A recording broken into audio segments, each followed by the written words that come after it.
حبي ورضاك مطلوبي أعطني محبتك ومعرفتك وأعطني معك أبدا إلا حضرت سلطان أولياء في هذا الزمان سيد الشيخ محمد عبد الله سيف الله مسلم قدس الله سره. الفاتحة. أعوذ بالله من الشيطان الرجيم. الحمد لله رب العالمين الرحمن إياك نعبد وإياك نستعين صراط الذين أنعمت عليهم غير المغضوب عليهم ولا الضالين. Ikhwan akhwat rahimakumullah, para pecinta kesucian jiwa yang berbahagia, puji syukur pada sore hari ini kita dipisahkan kembali mengikuti khidmat amaliyah dan khidmat ilmiah manaqib online. Semoga kita semua diberikan istiqomah. Ketika saya kuliah di Suryalaya, di Latifah Suryalaya semester 5, waktu itu dosennya mata kuliah ilmu tasawuf, dosennya adalah Guru Agung Hadratus Syekh Bangsa Baos. Di awal perkuliahan, hari pertama masuk kelas, dan waktu itu bulan puasa ya, Bangsa Baos bertanya kepada kami, waktu itu kita mahasiswa ya, mahasiswa yang sudah hadir di kelas. Kata para sahabat, kenapa bulan puasa disebut bulan suci? Silakan berpikir, dikasih waktu 3 menit, kata para sahabat. Saya duduk dulu. Nah, kita semua yang hadir tidak bisa menjawab dan saling pandang. Ya, berlalu kurang lebih 3 menit, para sahabat kembali berbicara. Memang katanya, pertanyaannya baru datang dari mulut ini dan jawabannya juga ada di mulut ini, sambil senyum. Ini mah menurut pendapat saya, katanya. Kalau ada pendapat lain silakan. Lain kepala, lain pendapat. Menurut saya, kata para sahabat awas waktu itu, kenapa bulan puasa, bulan Ramadan suka disebut bulan suci? Karena di bulan itu diturunkan kitab suci. Jawabannya seperti itu. Dan memang sampai saat ini pun kita melihat di televisi, mendengar di berita-berita, di media massa, kita baca di media elektronik, pasti di iklan-iklan itu mengatakan selamat datang bulan suci Ramadan, bulan penuh ampunan, bulan diturunkannya rahmat, bulan dilipat gandakan pahala dan lain-lain. Nah, jadi pemikiran Syekh Muhammad Abdul Ghawth adalah bulan Ramadan disebut bulan suci itu latar belakang utamanya adalah karena diturunkan kitab suci di bulan itu.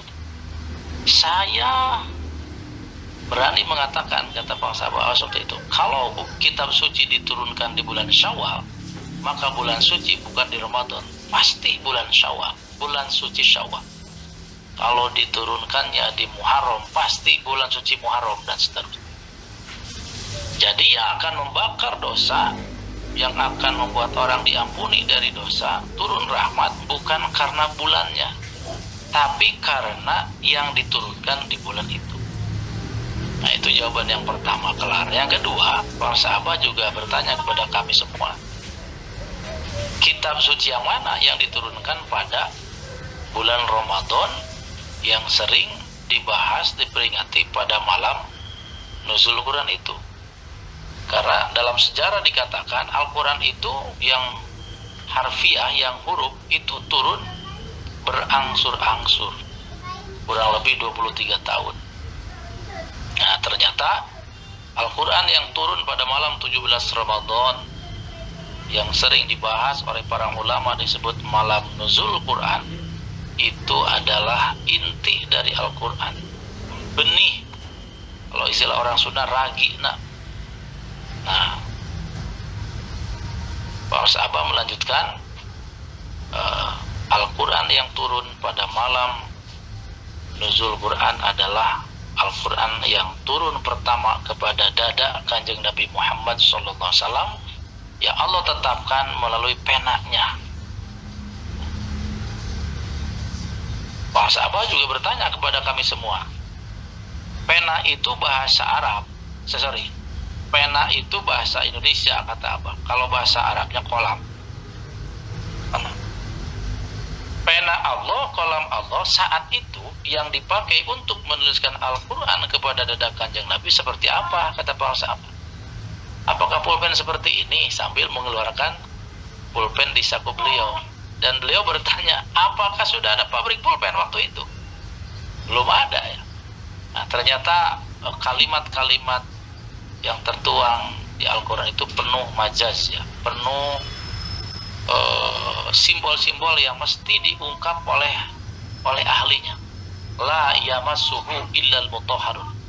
Ya, Al-Quran yang suci itu tidak akan bisa tersentuh kecuali oleh orang yang disucikan Allah.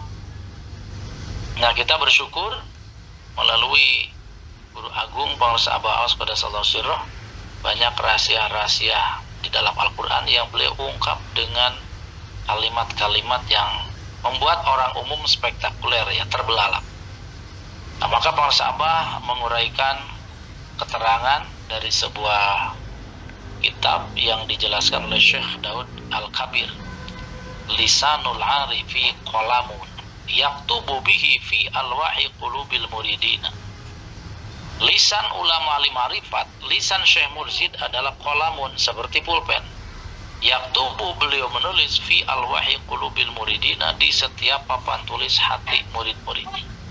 Jadi yang dimaksud qalam Allah, pulpen Allah waktu itu yang dipakai untuk menuliskan Al-Quran pada hati, pada dada Kanjeng Nabi, bukan pulpen seperti ini, tapi yang dimaksud adalah lisan Jibril alaihi salam, Ruhul Amin, ruh yang dipercaya.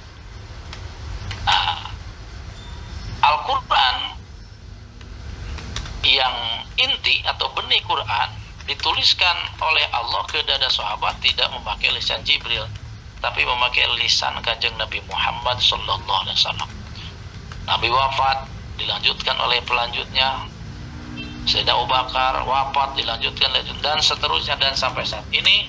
Waktu itu para sahabat Awas menyatakan kolam Allah bagi kita adalah Syekh Ahmad Sahibul Wafadatul Alamin. Dan tentu bagi kita semua kolam Allah saat ini adalah silsilah ke-38 Syekh Muhammad Abdul Saifullah Masluk Kedas Al-Surah. Jadi para ikhwan yang berbahagia, bersyukur sesyukur-syukurnya, tiada waktu untuk tidak bersyukur. Ruh kita semua sudah ditulisi dengan inti Al-Quran, di mana inti Al-Quran masuk ke dalam dada kita, ke dalam ruh kita. Di situ nilainya lebih baik daripada 1000 bulan yang dinyatakan sebagai Lailatul Qadar. Alhamdulillahilladzi faddalana ala katsirin min ibadihil mu'minin. Selanjutnya tinggal kita mengamalkan kalimat tauhid atau zikir jahar yang prakteknya dilaksanakan setiap ba'da sholat fardu 5 waktu. Itu jangan sampai kurang, jangan sampai tekor.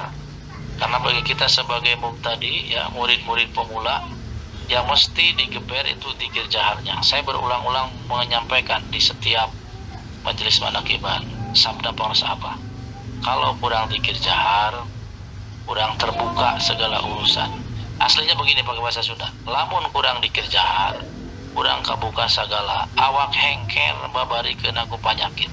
Penyakitnya luar dalam, penyakit dohir, penyakit batin, penyakit diri, penyakit keluarga, penyakit usaha, semua penyakit datang entrep, kata orang Sunda, ke murid-murid yang kurang zikir jaharnya. Sebaliknya, apapun masalahnya, ketika zikir jaharnya diperbanyak, itu Allah akan angkat dengan karma Syekh Mursyid masalah-masalah dalam lingkungan kita, diri kita, keluarga kita diperbaiki. Benteng atau tanggul yang kokoh ya, zikir jahar itu benteng. Jadi memperbanyak zikir jahar, memperbanyak benteng. Menguatkan zikir jahar, menguatkan benteng. Lemah zikir jahar, lemah benteng. Dan ini diucap ulang terus supaya apa? Internalisasi, mengendap, menguat, mengeras fi qulubina, di dalam hati kita semua. Ya, Bapak Ibu, ikhwana rahimakumullah, tidak ada perintah ingat masalah, yang ada perintah ingat Allah Subhanahu wa taala yang akan menyelesaikan semua masalah. Bersyukur obat penyembuh dari semua masalah sudah ada di tangan kita semua, tinggal menggunakannya. Terima kasih, semoga bermanfaat. Mohon maaf atas kekurangannya. Wassalamualaikum warahmatullahi wabarakatuh.